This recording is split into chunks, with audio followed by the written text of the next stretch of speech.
Hello, good morning students. 11th class में बेटा हमारे पास एक्सरसाइज 7.8 चल रही है। परमुटेशंस एंड कम्बिनेशंस इस चैप्टर की लास्ट एक्सरसाइज है। इसमें हम 12th क्वेश्चन तक कंप्लीट कर चुके थे।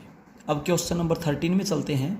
13th क्वेश्चन में जो बोलता है स्टेटमेंट, बेटा इन क्वेश्चंस के आप स्टेटमेंट को ध्यान से देखें। स्टेटमेंट अगर समझ में आ गई तो बेटा क्वेश्चंस बिल्कुल ईजी है, और अगर आप स्टेटमेंट्स को नहीं समझेंगे तो आप रट नहीं पाएंगे इन क्वेश्चंस को। ध्यान दे, समझिए, रटिए मत। तो इसमें क्या बोलता है बेटा कि एक पेपर है, उसमें 3 पार्ट्स बनाए गए हैं। फर्स्ट पार्ट में 6 क्वेश्चंस हैं, सेकंड पार्ट में 7 क्वेश्चंस हैं, और थर्ड पार्ट में 8 क्वेश्चंस हैं टोटल। एक क्वेश्चन पेपर है, उसमें 3 पार्ट्स बनाए गए, part first, part second, part third. In first part there are 6 questions, in second part there are 7 questions, and in third part there are 8 questions. अब एक लड़की है रितिका, उसको हर पार्ट से 4 क्वेश्चन अटेम्प्ट करने हैं। Ritika has to select 4 questions out of 6 questions in part first, then she has to select 4 questions out of 7 questions in part second, and after that she has to select 4 questions out of 8 questions from part third। आपको बताया गया जहाँ and word लगता है वह multiply होता है। तो बेटा 6 क्वेश्चंस में से 4, and after that in 7 questions में से कोई 4 क्वेश्चन सेलेक्ट करेगी, और उसके बाद यहाँ 8 क्वेश्चन, इनमें से भी कोई 4 क्वेश्चन सेलेक्ट करेगी। क्लियर है बेटा? और अब आप इसको सोल्व कर देंगे, और सोल्व करने के लिए या तो ये फॉर्मूला अप्लाई करें, NCR, n का फैक्टोरियल डिवाइडेड बाय r का factorial into n minus r का फैक्टोरियल, या आप इसको शॉर्टली यूं भी कर सकते हैं, n का फैक्टोरियल r पैलेस तक, factorial of n up to r places divided by factorial of r। कौन सा तरीका लगाएं, लेकिन बेटा कैलकुलेशन गलत ना हो, रिजल्ट बिल्कुल सेम आएगा, रिजल्ट पे कोई इफेक्ट नहीं पड़ेगा। अब 14th क्वेश्चन हम पहले कर चुके थे, क्वेश्चन नंबर 15th में चलते हैं। 15th क्वेश्चन में क्या बोलता है, एक बॉक्स है, उसमें 7 आइटम्स हैं। क्या क्या 7 आइटम्स हैं? ए 100 rupee note, A 10 rupee note, A 5 rupee note, and 4 different coins. Clear है? तो 4 डिफरेंट क्वाइंस, ए 5 रुपी नोट, ए 10 रुपी नोट, ए 100 रुपी नोट, टोटल 7 आइटम्स हो गए। वो उस बॉक्स में से अमाउंट ड्रा करना चाहता है, तो कितने तरीकों से अमाउंट ड्रा कर सकता है? Any 1 item out of 7 items in 7C1 ways. 7 हैं, 7 में इसको एक ले सकता है। कितने तरीकों से? 7 तरीकों से। इसके बाद any 2 items out of 7 items, उस बॉक्स में 7 आइटम्स टोटल, उनमें से कोई दो एनी 2 ड्रा कर सकता है 7C2 वेज से। 7 आइटम्स जो बॉक्स में, उनमें से कोई 3 आइटम्स एक साथ ड्रा कर सकता है, any 3 items in 7 way out of 7 in 7C3 ways. उन 7 आइटम्स में से कोई भी 4 आइटम्स भी ड्रा किए जा सकते हैं, any 4 items out of 7 items in 7C4 ways. कोई भी 5 आइटम्स भी ड्रा हो सकते हैं, any 5 items out of 7 items in 7C5 ways. उन 7 में से कोई भी 6 आइटम भी लिए जा सकते हैं, any 6 items out of 7 items. और जो बेटा 7 आइटम, सातों के सातों भी एक साथ ड्रा किए जा सकते हैं, all 7 items out of 7 items in 7C7 ways। Clear है? ये था। ठीक है। अब या तो कोई 1 आइटम, या कोई 2 आइटम, या कोई 3, या कोई 4, या कोई 5, या कोई 6, या सातों के सातों। तो बीच में और वर्ड लगता है, और जब और वर्ड लगता है तो बेटा हम उनको ऐड करते हैं। तो टोटल नंबर ऑफ वेज होंगे 7C1 plus 7C2 plus 7C3 plus 7C4 plus 7C5 plus 7C6 plus 7C7। आप इन सभी को सीक्वेंस वाइज ऐड कर लें फॉर्मूला लगाते हुए। मैंने यहाँ पे डायरेक्ट रिजल्ट राइट डाउन कर दिया है 127। इसके बाद चलते हैं क्वेश्चन नंबर 16 में। देखिए 16th क्वेश्चन में क्या बोलता है कि एक बॉक्स में 5 डिफरेंट रेड बॉल्स हैं एंड 6 डिफरेंट वाइट बॉल्स हैं। क्लियर हो गया? आपने इनमें से टोटल 6 बॉल ड्रा करनी, इनमें से टोटल 6 बॉल्स ड्रा करनी है, जिनमें से हर कलर की कम से कम 2 बॉल होनी चाहिए, at least 2 balls of each colour. Her colour की 2 बॉल कम से कम हो, 2 से कम बॉल किसी भी कलर की ना हो। तो देखिए बेटा, हम इस कलर की 2 बॉल्स लेते हैं, इसकी 2 लेते तो इसकी 4 हो जाएंगे। तो ऐसा यहाँ लिखा है 2 red balls out of 5 red balls and 4 white balls out of 6 white balls. इसके बाद बेटा रेड बॉल आप 3 ले लीजिए, तो 3 रेड बॉल लेंगे तो ये आपके पास 3 हो जाएंगे, क्योंकि टोटल बॉल तो आपने 6 ड्रा करनी है। 3 रेड बॉल्स, यहाँ ध्यान रहे, out of 5 red balls and 3 white balls out of 6 white balls in this. अब यहाँ पर आप 4 ले लीजिए, 4 रेड बॉल लेंगे तो 2 वाइट बॉल ले लीजिए, 4 red balls out of 5 red balls and 2 white balls out of 6 white balls. लेकिन ये 500 की 500 नहीं लेंगे, अगर ये 500 ले ली तो यहाँ से आप एक ही बॉल ले पाएंगे।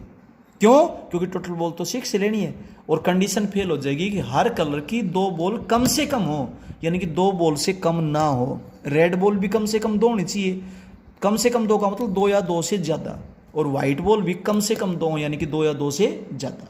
तो बेटा ये 3 केस होंगे आपके पास, इनको आप सोल्व कर लेंगे और लास्ट में इनको ऐड करेंगे, क्योंकि या तो इस तरीके से ले सकते हैं या फिर आप इस तरीके से ड्रा कर सकते हैं या फिर आप इस तरीके से ड्रा कर सकते हैं। क्लियर है? अब चलते, और बेटा आप इसको सिंप्लीफाई करेंगे, सिंप्लीफाई करेंगे तो 425 आपका आंसर आ जाएगा। अब चलते हैं नेक्स्ट क्वेश्चन में। नेक्स्ट क्वेश्चन में देखिए क्या बोलता है कि टोटल 5 कैंडिडेट्स हैं और इन 5 कैंडिडेट्स में से 3 मेंबर्स को सिलेक्ट किया जाना है, इलेक्ट करना है आपने, चुनना है आपने इनमें से। Out of 5 candidates 3 members are to be elected. ठीक है, अब आपने वोट डालना है और आप वोट 3 से ज़्यादा नहीं डाल सकते। आप किसी एक मेंबर को वोट दे सकते हैं, किन्हीं 2 के लिए वोट दे सकते हैं या किन्हीं तीनों के लिए वोट दे सकते हैं, लेकिन उससे ज़्यादा वोट नहीं दे सकते। क्वेश्चन की कंडीशन में ये बात डायरेक्ट नहीं गई, उसने ये कहा है कि एक कैंडिडेट है, वोटर है, वो वोट डाल सकता है not more than the number of members to be elected. जितने मेंबर सेलेक्ट किए जाने हैं ज़्यादा से ज़्यादा उतनी वोट डाल सकता है, यानी कि उससे ज़्यादा वोट नहीं डाल सकता। तो 3 से ज़्यादा वोट नहीं डाल सकता। तो एक वोटर जाएगा वोट डालने के लिए, वो इन 5 कैंडिडेट्स में से किसी एक को वोट डाल सकता है। A voter can vote to any 1 candidate out of 5 candidates in 5C1 ways. इसके बाद वो किन्हीं दोनों को वोट डाल सकता है। A voter can vote to any 2 candidates out of 5 candidates in 5C2 ways. इसके बाद एक कैंडिडेट जाएगा, वो किन्हीं तीनों को वोट दे सकता है भाई। A voter can vote to any 3 candidates out of 5 candidates in 5C3 ways, और 3 से ज़्यादा वोट वो डाल नहीं सकता। ये कंडीशन है बेटा क्वेश्चन में। ठीक है, तो इस तरीके से टोटल नंबर ऑफ वेज, तो या तो किसी एक को या किन्हीं 2 को या किन्हीं 3 को, और वर्ड लग गया या, तो इसका मतलब आपको ऐड करना पड़ेगा। आप इनको ऐड कर देना, 25 आपका रिजल्ट आ जाएगा। क्लियर है? अब देखिए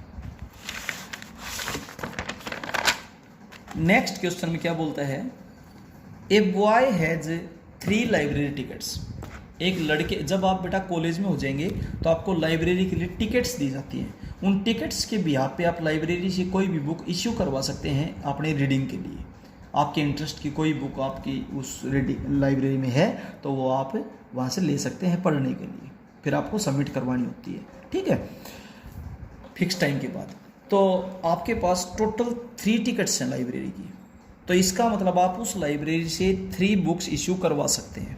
ठीक है, और उस लड़के के इंटरेस्ट की जो बुक्स हैं वो 8 है लाइब्रेरी में, वो उन 8 बुक्स को पढ़ना चाहता है। There are 8 books of his interest. वैसे तो लाइब्रेरी में बुक्स बहुत ज़्यादा होती हैं, लेकिन बेटा उस लड़के के इंटरेस्ट की जिनको वो लेकर पढ़ना चाहता है 8 बुक्स हैं। उन 8 बुक्स में केमिस्ट्री पार्ट फर्स्ट और केमिस्ट्री पार्ट सेकंड भी इंक्लूड है। केमिस्ट्री का पार्ट फर्स्ट भी और केमिस्ट्री पार्ट सेकंड भी आप देखते होंगे, जैसे 2-2 वॉल्यूम आते हैं मैथ्स के भी, अपने 2 वॉल्यूम है, जैसे वॉल्यूम फर्स्ट वॉल्यूम सेकंड, इस तरीके से। अब जैसे मैं आपको मैथ्स का सेकंड वॉल्यूम दे दूँ, आप उसका क्या करेंगे बेटा, जब तक आपने फर्स्ट वॉल्यूम नहीं पढ़ा, आप मैथ्स का सेकंड वॉल्यूम लेकर क्या करेंगे, जब तक आपको फर्स्ट ही नहीं पढ़ा तो आप ये कहेंगे सर मैं सेकंड वॉल्यूम तब ले पाऊंगा जब आप मेरे को फर्स्ट देंगे, अदरवाइज सेकंड वॉल्यूम मैं क्यों लूँगा। ठीक है, तो उस लड़के ने ये कंडीशन लगाई कि मैं केमिस्ट्री का सेकंड पार्ट तभी सेकंड पार्ट तभी लूँगा जब आप मेरे को फर्स्ट पार्ट भी देंगे। क्यों? सेकंड पार्ट लेकर वो क्या करेगा, समझ में नहीं आएगा जब तक फर्स्ट पार्ट नहीं पढ़ेगा। तो सेकंड पार्ट वो लड़का तभी लेगा जब फर्स्ट पार्ट भी साथ दिया जाएगा। तो दो ही ऑप्शन है। कंडीशन किसके ऊपर है? केमिस्ट्री के सेकंड पार्ट पे, कि सेकंड पार्ट को जब लूंगा जब आप फर्स्ट भी देंगे। हाँ, सेकंड नहीं देते फिर देते कोई भी तीन। तो बेटा दो ही ऑप्शन हुए, या तो केमिस्ट्री का सेकंड पार्ट दिया जाएगा या केमिस्ट्री का सेकंड पार्ट नहीं दिया जाएगा। जब केमिस्ट्री का सेकंड पार्ट दिया जाएगा तो उसको फर्स्ट पार्ट भी देना पड़ेगा। ये अंडरस्टूड है बेटा। This implies that chemistry part first is also borrowed. क्यों? सेकंड पार्ट उसने कंडीशन लगाई है, अगर आप सेकंड देंगे फर्स्ट भी देना पड़ेगा। तो दो बुक तो उस लड़के को ही दे दी। अब एक बुक और मिलेगी उस लड़के को, और वो मिलेगी बाकी के 6 में से, क्योंकि टोटल 8 बुक्स तो हैं ही उसकी इंटरेस्ट की। बाकी की 6 में से एक और लेगा। Now any one book be borrowed can be borrowed out of remaining 6 books in 6 C1 ways. 6 भी हो गया, ठीक है। अब बेटा जब केमिस्ट्री का सेकंड पार्ट उस लड़के को कह दिया कोई आपको नहीं मिलेगा, नहीं मिलेगा तो एक ऑप्शन तो बंद ही हो गया, नहीं मिलेगा। तो अब उसकी बुक कितनी बची? 7, क्योंकि टोटल 8 है। उन 7 में से फिर कोई भी 3 दे दे भाई, केमिस्ट्री का सेकंड पार्ट तो दिया ही नहीं, तो आप उनमें से कोई भी 3 दे सकते हैं। तो बेटा then any 3 books can be borrowed out of remaining 7 books in 7C3 ways, क्योंकि केमिस्ट्री का सेकंड पार्ट उसको नहीं दिया जा रहा है यहाँ पर। तो बेटा जो 8 बुक्स है ना, ये इंक्लूडिंग केमिस्ट्री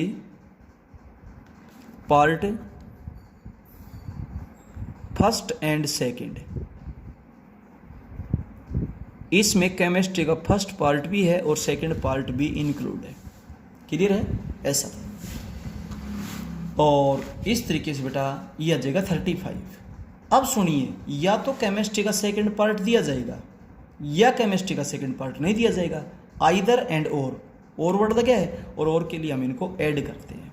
तो 6 + 35 क्या हो जाएगा? 41 हो जाएगा। अब चलते हैं क्वेश्चन नंबर 19। देखिए आपको 7 कॉन्सोनेंट्स दिए गए, कोई भी 7 कॉन्सोनेंट्स दिए गए और 4 वावल्स दिए गए।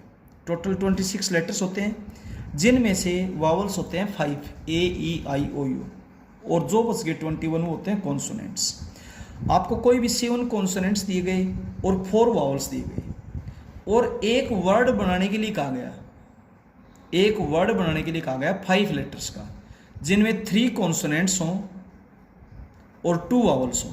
तो सबसे पहले तो आप सेलेक्ट करेंगे जो 7 कॉन्सोनेंट्स हैं इनमें से 3 कॉन्सोनेंट्स, और जो 4 वावल्स हैं इनमें से कोई भी 2 vowels.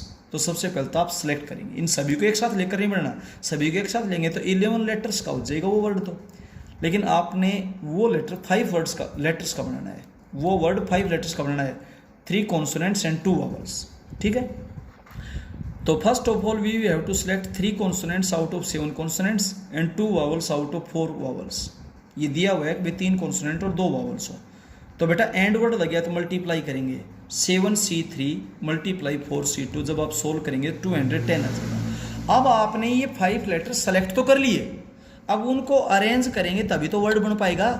Now these 5 letters can be arranged in 5P5 ways. 5 जगहों पे 5 लेटर्स के अरेंजमेंट करेंगे बेटा। 5P5, 5 का फैक्टोरियल और 5 का फैक्टोरियल 120। ये आपके पास टॉपिक आ चुके हैं अरेंजमेंट वाला 120। अब बेटा आपने पहले तो लेटर्स भी सिलेक्ट करने एंड आफ्टर दैट उनको अरेंज भी करना।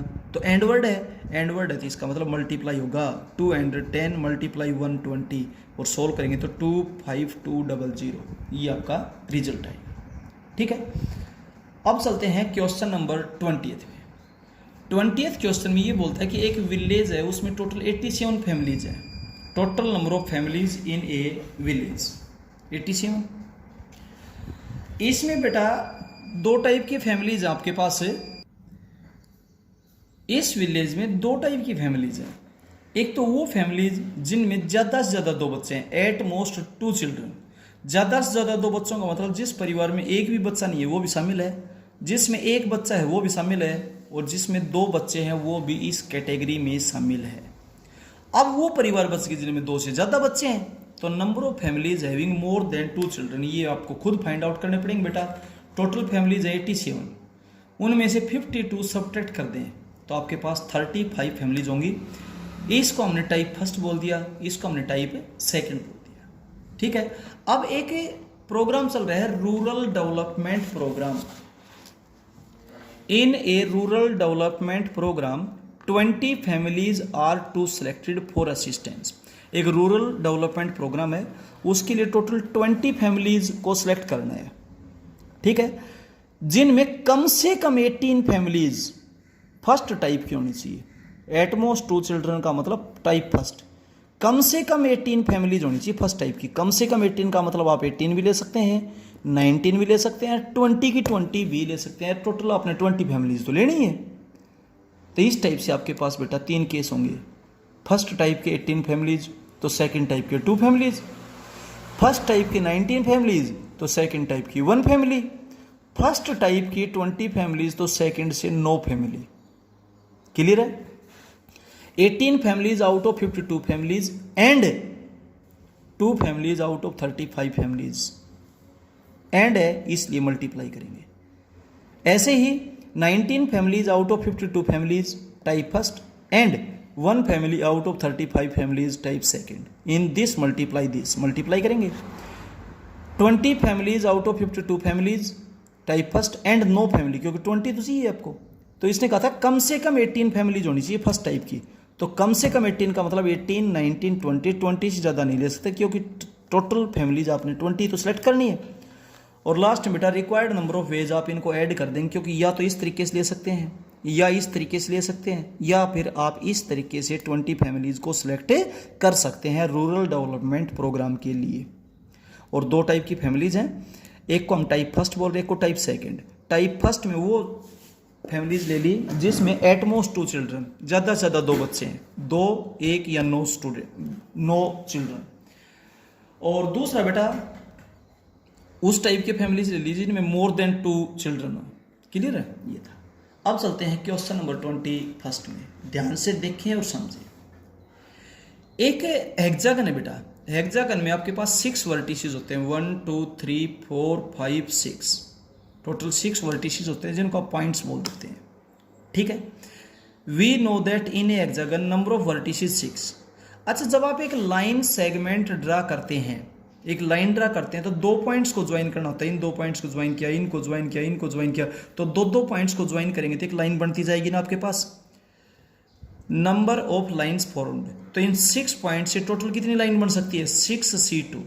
क्योंकि to draw a line we have to join any 2 points. हमने कोई भी 2 पॉइंट्स ज्वाइन करने होते हैं एक लाइन ड्रा करने के लिए। जब आप एक लाइन ड्रा करोगे तो 2 पॉइंट्स को ज्वाइन करोगे, तो 2 पॉइंट्स को सिलेक्ट करोगे भाई, पहले ए और बी को, फिर ये, इस तरीके से बेटा, ठीक है। ये था, तो ये हो जाएगा आपके पास। इसके बाद टोटल लाइन्स होगी, इनमें से 6 तो साइड ही हैं, 1, 2, 3, 4, 5, 6। तो साइड्स को सब्ट्रैक्ट कर दो, जो बीच के बचेंगे वो सारे क्या हैं? डायगोनल्स ही हैं। तो नंबर ऑफ डायगोनल्स बेटा, टोटल लाइंस में से साइड सब्ट्रैक्ट कर दो, क्या बचेंगे आपके पास से? डायगोनल्स बचेंगे, क्योंकि इसने डायगोनल्स पूछे थे आपसे। ये था 21 क्वेश्चन का फर्स्ट पार्ट। इसके बाद चलते हैं हम सेकंड पार्ट में। देखिए, एक पॉलीगन है जिसमें n साइड्स हैं, 6 की जगह बस n हो जाएगा। Number of vertices in A polygon of n sides, तो उसमें पॉइंट्स भी n होंगे, और n पॉइंट्स होंगे तो n पॉइंट्स से कितनी लाइन ड्रा हो सकती है? जब आप उनको ज्वाइन करेंगे तो 2 पॉइंट्स को ज्वाइन करते जाएंगे, NC2। ये टोटल लाइन्स होंगी, लेकिन उसमें n तो साइड ही हैं, तो डायगोनल्स कितने बचे? टोटल लाइन्स है उनमें से साइड को सब्ट्रैक्ट कर दीजिए। NC2, n का फैक्टोरियल 2 पहले इस तक, n into n minus 1/2 minus n, LCM क्या आ जाएगा? 2। इससे डिवाइड करेंगे 1 को करेंगे तो n square minus n minus 2n, n square minus 3n/2, n common लेंगे, n माइनस 3/2। इस तरीके से बेटा आपका रिजल्ट आ जाएगा। सेकंड पार्ट बिल्कुल फर्स्ट पार्ट की तरह से है, बस उसमें 6 साइड्स थी, इसमें n साइड्स है।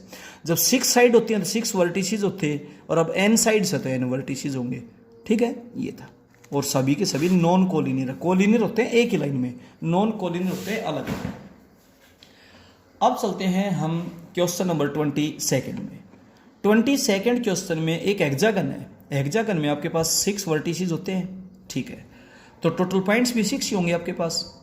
तो टोटल लाइंस तो अगर आपसे पूछी जाए, हालांकि पूछी नहीं है, तो टोटल लाइंस तो पूछी जाए तो होंगी 6C2, क्योंकि एक लाइन ड्रा करने के लिए 2 पॉइंट्स को ज्वाइन करना होता है।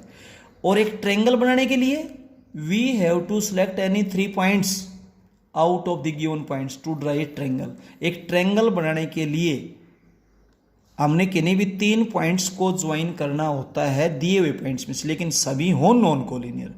तो बेटा total number of triangles 6C3 को आप सोल्व करेंगे तो रिजल्ट आपके पास बेटा क्या आ जाएगा, 20 आ जाएगा। क्लियर है। इस एक्सरसाइज का जो लास्ट क्वेश्चन उसमें क्या बोलता है कि आपके पास टोटल n पॉइंट्स है जिनमें से 6 पॉइंट्स कोलिनियर है। टोटल पॉइंट्स हैं n जिनमें से p पॉइंट्स कोलिनियर है। तो इस क्वेश्चन को आप बहुत अच्छे से समझ पाएंगे अगर पहले ये एग्जाम्पल कर ले। 16th एग्जाम्पल में 2 पार्ट्स हैं, टोटल 15 पॉइंट्स हैं।